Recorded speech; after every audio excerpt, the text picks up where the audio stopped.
మన గౌరవ ముఖ్యమంత్రి రేవంత్ సార్ కూడా బాబు సార్కు గసొంటి శిష్యుడే అని దగ్గరోళ్ళంతా గొప్పగా చెప్పుకుంటారాయే. దానికి తగ్గట్టే గురువు గారి గురుదక్షిణ కింద హైదరాబాద్ బ్రాండ్ ఇమేజ్ ను అమాంతం పాతాళంలకు వడేసి అమరావతి దిక్కు చూసేటట్టు చేసే పని ముంగటేసుకున్నాడని సార్ తీరు చూసిన వాళ్ళందరికీ అర్థమవుతుందట. హైడ్రా పేరు మీద చేస్తున్న పనులతోటి ఇప్పటికే హైదరాబాద్ రియల్ ఎస్టేట్ దందా అంతా ఏడికి అడగూలబడ్డది.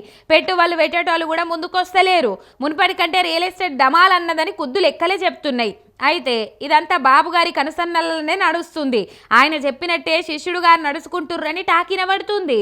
అందుకే రీతి రివాజ్ లేకుండా బిల్డింగులకు నోటీసులు ఇచ్చుడు కూలగొట్టుడు చేస్తుండ్రు. ఇక ఇట్లా చేస్తే హైదరాబాద్లో రియల్ ఎస్టేట్ పడిపోతుంది. అందరి నజర అమరావతి మీద పడుతుంది.